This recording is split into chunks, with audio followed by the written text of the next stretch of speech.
Samantala, matinding baha ang naranasan sa ilang lugar sa Bulacan kasunod ng pag-ulan. Abot binti at tuhod ang tubig na naranasan sa ilang lugar sa Malolos. Ilang bahay rin ang pinasok ng tubig matapos ang pag-apaw ng irigasyon doon. Sa bayan ng Bulacan, halos 100 pamilya na ang inilikas dahil sa pagbaha na dulot ng pag-ulan at high tide.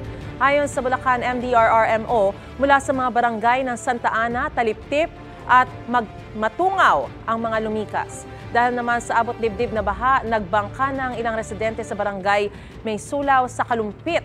Patuloy ang abiso ng lokal na pamahalaan sa mga residente na lumikas. Pero wisyo rin sa mga motorista ang hanggang binting baha sa barangay Wawa sa Balagtas, Bulacan. Dagdag pa riyan ang lubak sa kalsada na iniiwasan ng mga motorista kaya bumabagal ang daloy ng trapiko.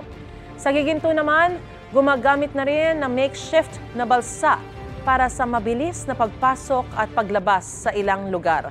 Pahirapan kasi ang pagdaan doon ng mga motorista dahil sa abot hitang baha.